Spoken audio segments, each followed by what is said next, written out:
Hi everyone, welcome back to my channel. I hope you guys had an amazing weekend like I did. I think I spent most of my time trying to rest because I wasn't feeling great.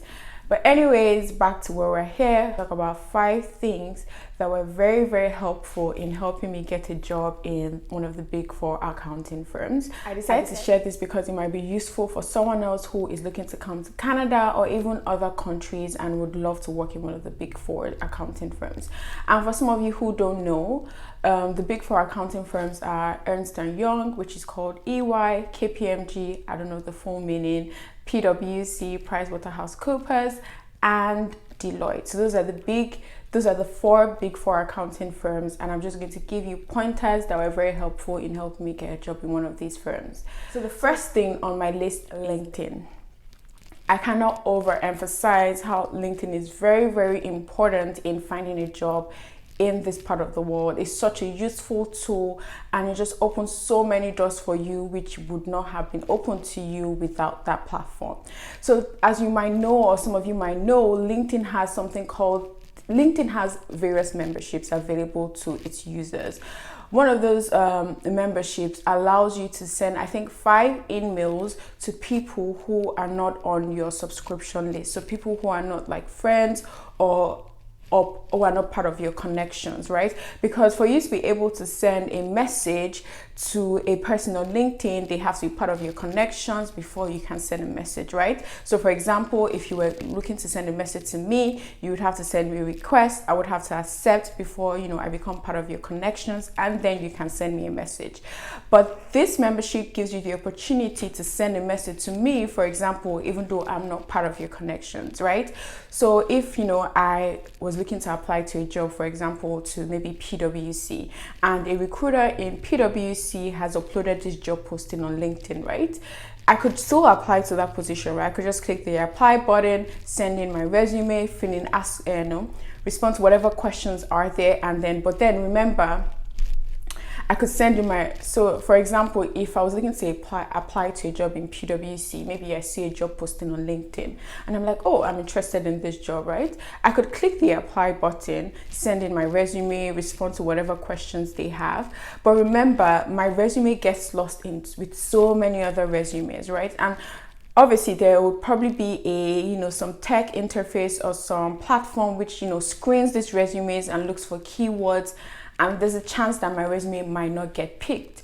But the good thing about like LinkedIn and the email offer that membership provides is I could still apply to that PwC job, but then I could also send an email to that recruiter, right?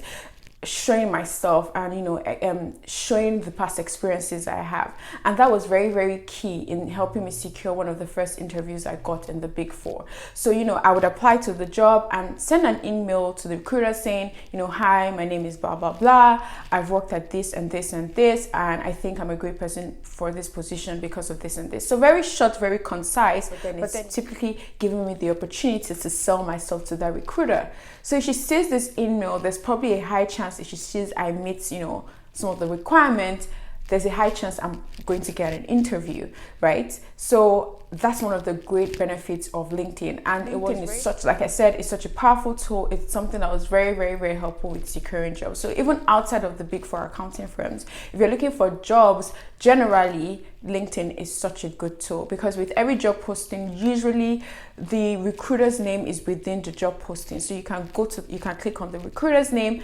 and send an email to the recruiter. So that's the first thing that was useful. The second thing is referrals. Referrals, very important. And when I mean by referrals, it's something I have learned since I moved to Canada, that knowing people where you want to work is very essential. So for example, if I was at Microsoft as an accountant or as a manager or whatever, and I have a friend who's moving from Nigeria who wants to work in Microsoft, and she sees a job posting and she's like, oh, Bisade, I saw this job posting, I really like it, I would like to apply for this job.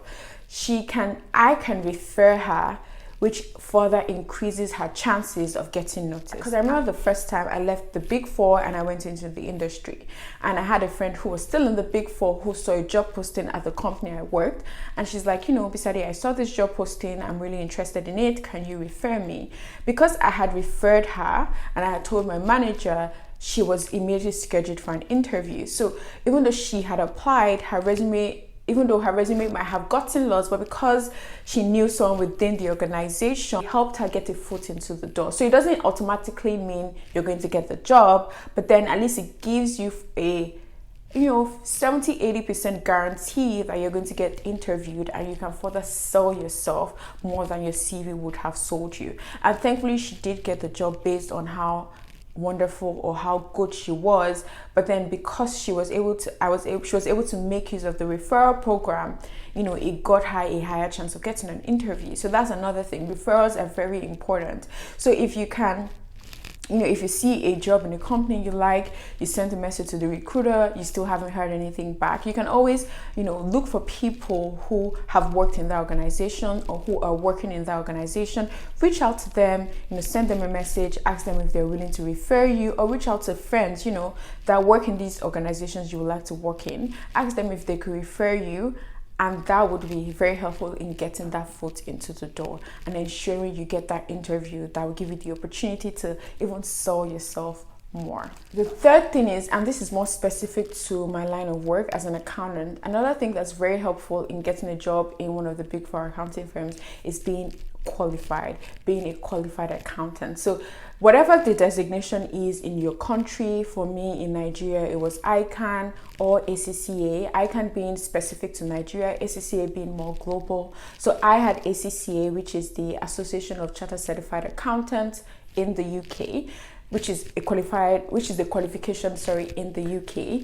But being a qualified accountant, I would say, was very helpful, or was an advantage for me in my CV, because it showed that, because I had the ACCA, I could easily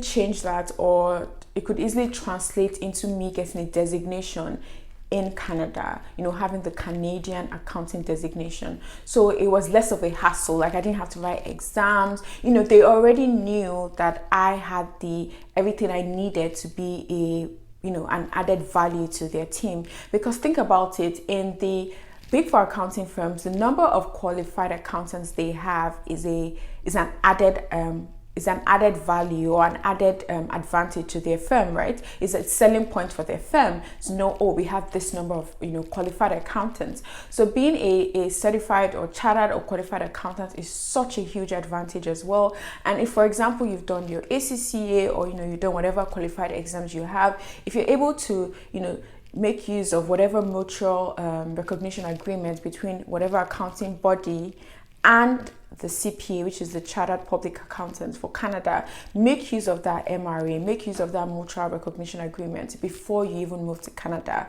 just to make you more attractive to the job market. So yeah, that's something very important. The fourth thing is, which I think it goes without saying, is having relevant experience.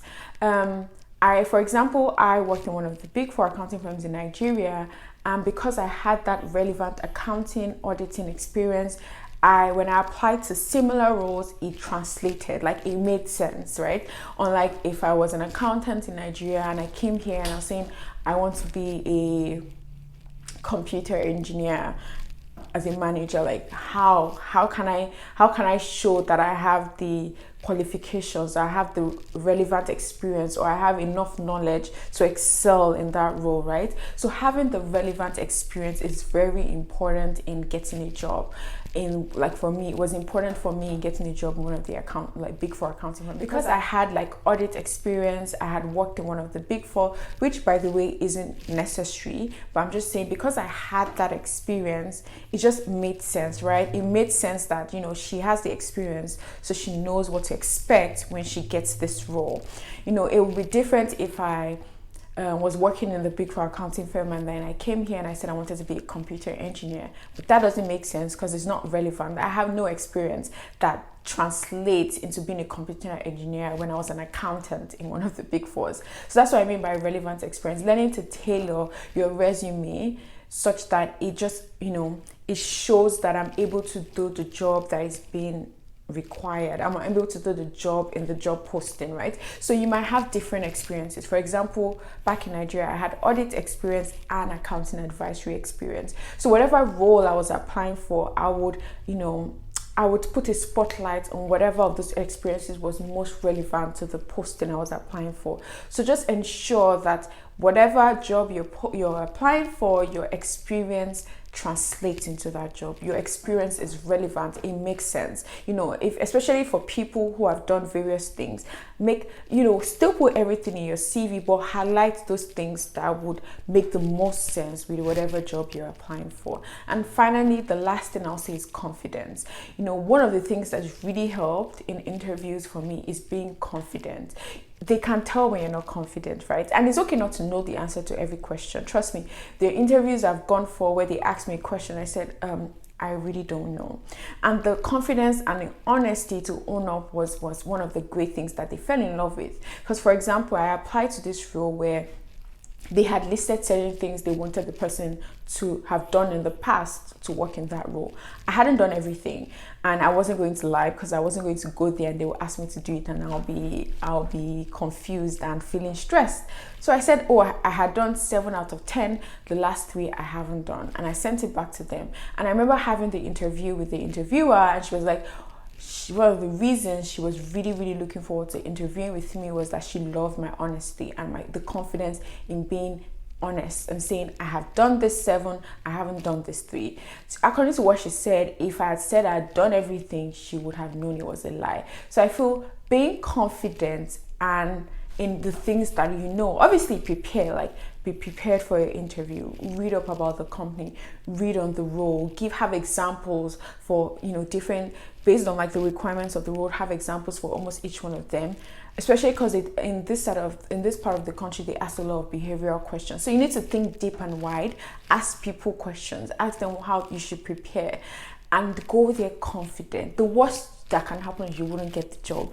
They can't beat you, they can't slap you, they can't destroy your career. So be confident in who you are and go there and know. And I feel also going with the mindset of, I'm adding value to you. I'm coming to your organization to help you. You're recruiting because there's a spot that is left vacant. You're recruiting because you need people, and I'm coming to be that answer to that need. So go with that confidence, and remember, sometimes I feel like we think we don't know anything, and you're like, how many things have I done that I'm going to be that value add? But trust me, the experiences you have that would be helpful to any company, the experiences you have that you don't realize how much of a value it is, but to someone else is such a huge value. So go with that confidence that I'm adding value to your company, and trust me, you will know most of the jobs that you're applying for. So I hope these 5 points I've made are going to be very helpful for whoever might be moving to Canada or looking to apply to jobs now, or moving to any part of the world, to be honest, because this doesn't just apply to Canada. These points apply to anybody who's been looking for a job. So I hope these points are really helpful, and I wish anyone who is looking for a job best of luck in their job search. And I hope you enjoyed this video. So please like, please comment, and please subscribe. Bye.